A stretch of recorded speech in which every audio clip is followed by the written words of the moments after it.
Hey, what's up guys? J Hero Solo YGO. Welcome to the channel if you're new. Before we get into today's video, go ahead and subscribe and like. It's always free of charge. Help out a fellow YouTuber. And then if you like the profile and you want to support the work, we do GOAT format, Edison, Tengu Plant, every alternative format that we're trying to do every one of them. I really enjoy old school Yu-Gi-Oh!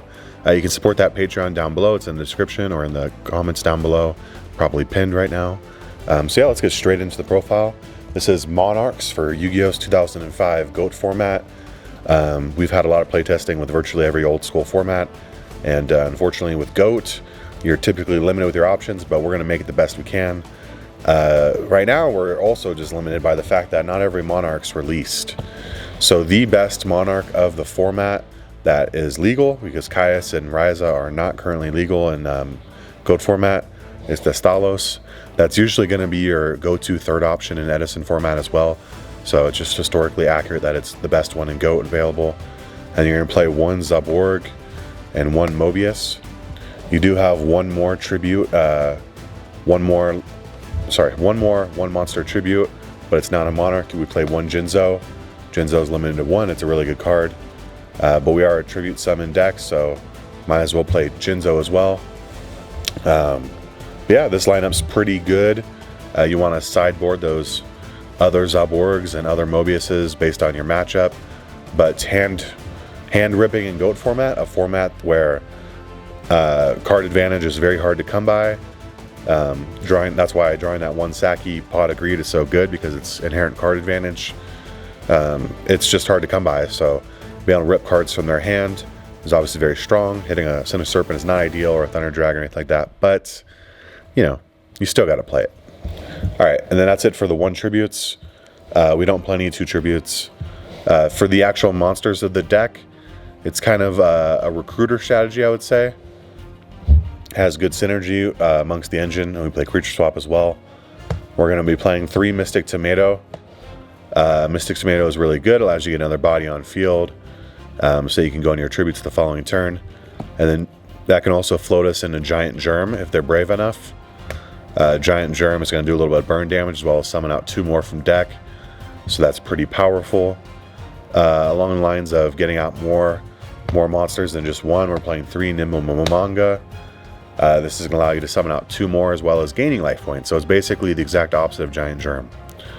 And then for one of the best recruiters in the game per se, we're playing 2 Gravekeeper Spy. It's got a 2000 defense butt, which is pretty good. And that's going to be very advantageous, as well as getting out another monster. Yeah, it's just really good. And then we're playing 2 generically good monsters. We're playing the one Breaker. Let me move this light. 1 second. And then 1 Songen. So those 2 are good. One-ofs in the format. Yeah. So that's it for the monsters, guys. Let's get into the spells.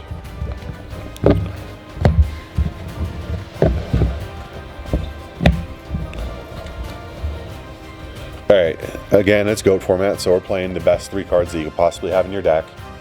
We're playing Pot of Greed, Delinquent Duo, and Graceful Charity. Yeah, Delinquent Duo is going to be the only non-budget card in this whole deck. We don't even play an extra deck, so put your 20 bucks into one duo, and then pretty much the rest of the deck's going to be under 20 bucks in bulk. Probably finding your friends' collections or whatever. They're bulk cards, or you can order it if you need to, but cards are really cheap. So, and then we're going to play some more one-ofs. We have one of Snatch Steal. We have the 1 Premature Burial, the 1 Heavy Storm, the 1 MST, 1 Giant Trunade, and that's it for the one-ofs. Snatch Steal and Premature Burial seems like no-brainers. It gives you a free body to tribute summon over. Also, Premature Barrel bringing out a Jinzo after they already outed it is kind of nasty, to be honest. And then the back row, we're trying to go for game. You have to make it clear for your monsters. You don't want to go into a Torrential Tribute, which would be really bad for this deck. Yeah, you want to be able to play safely. That's it for the one-ofs.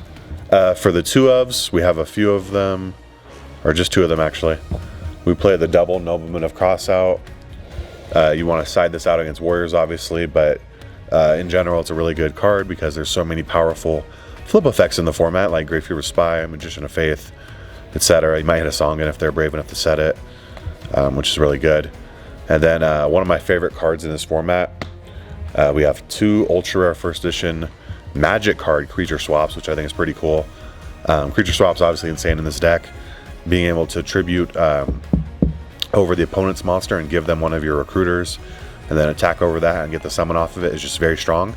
With how many recruiters we play, yeah, it's kind of crazy. So creature swaps, too good not to play. It is semi-limited. That's the only reason we're not playing 3. We got some 3 ofs, just 1 actually. 3 Soul Exchange. This is a Monarch deck. You gotta play 3 Soul Exchange in GOAT format. There's not enough to play other things, so there's not enough other good cards in the format to not play this. You do lose your battle phase, however, you literally out one of their monsters. Like Soul Exchange plus the Stalos is outing one of their monsters and their hand at the cost of losing 1 card. So that's pretty good. And then we have some traps. Keep in mind we are playing Jinzo, so we're not like going too heavy on the traps. And we're playing 3 True Nade. We're more of an aggro style build with some recruiter advantage. So we don't need too much defense. But we are playing the Trinity regardless. Ring Destruction, Torrential, Mirror Force. Too good not to play. But we don't have to play things like Raigeki Break, Wing Blast, Sakura's Arm, or anything like that because we just don't need too much back row. And then cards that I don't really care if I have Jinzo on the field or not because it's just that oh crap button in case he gets removed. 3 Solemn Judgment. Obviously, it's just good if we don't have Jinzo either. We want to say no to everything they're doing because we just really want to beat them in the face and, you know, get our plays off. Yeah, that's the deck, guys. That's GOAT format for Monarchs. Again, we don't have an extra deck, so it's really budget using that 1 Delinquent Duo. You don't have to break the bank with this deck. It's pretty cheap. It's rogue, of course, so don't go taking it to some big tournament and think that it's going to be the best thing ever. It's obviously not. It's just one of those more fun format decks to have. And again, like the video, subscribe. If you want to support the work, we do have that Patreon down below. We're trying to bring you guys a bunch of niche stuff and improve the quality of life for you as a Yu-Gi-Oh player. We do GOAT format, Edison, Tengu Plant, so many different formats here on the channel.